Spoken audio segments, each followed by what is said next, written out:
আসসালামু আলাইকুম। আমরা এই মুহূর্তে আছি নাটোরের সিংড়া পৌরসভার নিঙ্গন ঘুনপাড়া এলাকা। আমার পিছনে আছে তেলি গ্রামের বিল, অনেকেই নিঙ্গনের বিলও বলে আর কি। যা হোক, এই বিলের যে সরিষার ক্ষেত, সেই সরিষার ক্ষেতে আমরা আছি এবং এখানে সরিষার চাষি অদূত ভাই, তার সাথে আমরা কথা বলবো। ভাই আসসালামু আলাইকুম। ওয়ালাইকুম সালাম। কেমন আছেন? আলহামদুলিল্লাহ। নাকি এটা কি দিচ্ছেন স্প্রে করে? এটা বীজ দিচ্ছি। কি কারণে দিচ্ছেন? এটা দিচ্ছি আপনার দানা চিকন হবি কুয়াশার কারণে, এই জন্য ভাইরাস আক্রান্ত হয়েছে। ভাইরাস আক্রান্ত, এই জন্য আপনার এই কৃষি কর্মকর্তার পরামর্শ নিয়ে নাকি স্থানীয় যারা হচ্ছে যে আপনার ব্যবসায়িক আছে কীটনাশক বিক্রি করে, তাদের পরামর্শ নিয়ে আপনার এইটা দিচ্ছেন। কি নাম ওষুধের নাম কি? দিলে পরে আপনার ওই ভাইরাসটা ঠেকাবে নাকি? আশা করা যায় এটা দিলে ভাইরাস হয়তো হবে না। আর আপনার এই পোকামাকড়ও লাগবে না নাকি? আর দানা পুষ্ট হবে না, মানে কয়েকটা মিক্সার করে দিচ্ছেন নাকি? 3-4টা মিক্সার করে দেওয়া হচ্ছে। তো আপনি কয় বিঘা লাগাইছেন এই বুনিছেন এবার সরিষা? 2 বিঘা। 2 বিঘা। 2 বিঘা আপনার খরচ কেমন হয়েছে? 2 বিঘা তো আসলে ওইভাবে খরচ করা নাই। আপনার এই ফলন কেমন আসতে পারে 1 বিঘায়?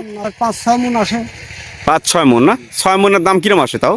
6 মণের দাম তো আপনার 3000 টাকা করে হলো, 318,000 টাকা। 18,000 টাকা পার বিঘা। আর পার বিঘা আপনার খরচ হয়েছে কত? ওই পার বিঘা খরচ হবে আপনার 3,000 টাকা থেকে 3200 টাকা এরকম। 3,000 টাকা আপনার নিজস্ব জমি, 3,000 টাকা ধরলাম, 3200 না 3500 হলো, না 4,000 টাকা হলো। আপনার 18,000 টাকা বিক্রি করবেন, তার মানে বাদ দিলে তো আপনার 4,000 টাকা যদি বাদও দেন খরচ, তারপর আপনার 14,000 মতো, 13-14,000 না? 12,000 13,000 টাকা লাভ থাকবে সরিষা। এই সরিষার আপনার এই যে এটা তো আগুর দেখছি, মানে এটা আপনার কতদিন আগে করেছেন? এটা আপনার হলো কার্তিক মাসে করা। কার্তিক মাসে না, মানে বন্যার পানি নামার পরে। এটা উঁচু জায়গা না, উঁচু জায়গার জন্য আপনার আগাম দিতে পারছেন। আর উঁচু জায়গা না হলে তো আগাম দিতে পারে নাই। অনেকে সরিষা বুনিছে এই চলনবিল এলাকা, কিন্তু আপনার বন্যার কারণে কিন্তু এবছর 1 মাস মোটামুটি পিছিয়ে গেছে। সেক্ষেত্রে আপনার আগেই আপনার হচ্ছে পানি নেমে যাওয়ার কারণে আপনি দেওয়ার সুযোগ পাচ্ছেন। গত বছর আপনি তো এই জমিতে শস্য দিয়েছিলেন, কিরকম হয়েছিল গত বছর? এই জন্য আপনার শস্য ছিল 4.5 মণ।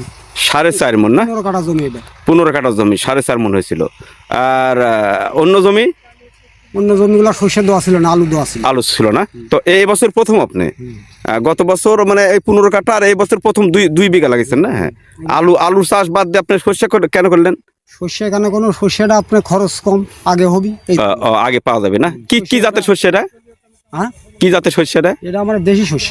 দেশি শস্য। এখন থেকে কতদিন পর আপনি এই শস্য উঠাতে পারবেন? আল্লাহ দোয়া করলে আপনার 20 দিনের মধ্যে উঠে যাবে শস্য। 20 দিন না? তো ঠিক আছে, আপনি ভালো থাকবেন, সরিষার চাষ আপনার ভালো হোক, এই আশা রাখি আর কি।